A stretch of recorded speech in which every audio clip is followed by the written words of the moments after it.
வணக்கம். வாழ்க வளமுடன். அனுசியா சுந்தரராஜன், பெங்களூரிலிருந்து. ஜெய் ஸ்ரீராம், ஜெய் ஜெய்ராம், சீதாராம், லக்ஷ்மணராம், ஹனுமந்தராம், ஜெய் ஸ்ரீராம். நாவில் சரஸ்வதி நற்றுணையாக. தலைப்பு 5. உற்ற துணையாயினும் தர்மத்தின் பக்கம் நிற்பதின் அவசியம்.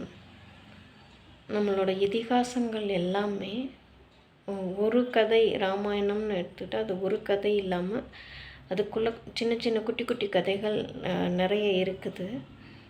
அந்த குட்டி குட்டி கதைகள் நம்ம ஒன்றுக்குமே நம்ம வாழ்க்கையில எப்படி நடத்தி செல்லலாம் அப்படிங்கிறத சொல்கிற மாதிரி இருக்குது. இப்போ ஜடாயு, தசரத மகாராஜன் ஜடாயுக்கு உதவுனாலும் ஜடாயு சீதா மாதாவை காட்டில் தூக்கிட்டு போகல. ராவணன் எவ்வளோ பெரிய அசுரனாக இருந்தாலும் எதிர்த்து போராடி தான் உயிரே போனாலும் பரவாயில்லன்னு தொடர்ந்து போராடி சீதா மாதாவை காப்பாற்றணுன்னு முயற்சி பண்ணி ராவணனால் இறக்கப்படுறார்.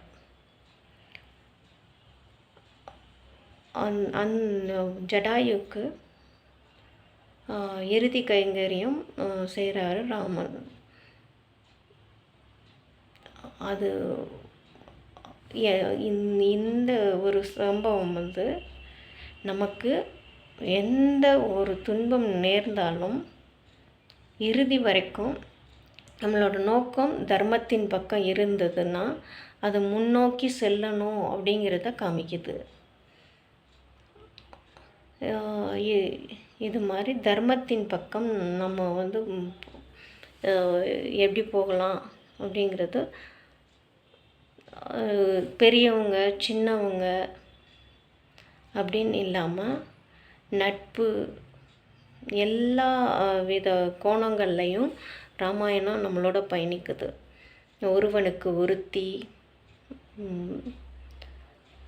அப்பா வனவாசம் போக சொன்னாங்கன்னொன்னா மகன் எந்த ஒரு கேள்வியும் இல்லாமல் மலர்ந்த முகத்தோடு போகிறதும், இது பெரியவங்க சின்னவங்க சொல்கிறது கேட்க மாதிரி. அதே மாதிரி தர்மத்தின் பக்கம் நிற்காமல் விபீஷ்ணன் ராவணனுக்கு தம்பியாக இருந்தாலும் இல்லை இது தப்பு நம்ம செய்யக்கூடாது அப்படின்னு சொன்னாலும் ராவணன் கேட்காம சீதா மாதாவை விடுவிக்காமல் இருக்கிறாரு. அப்போ நம்ம தர்மத்தின் பக்கம் போகணுமா அதர்மத்தின் பக்கம் இருக்கணுமா?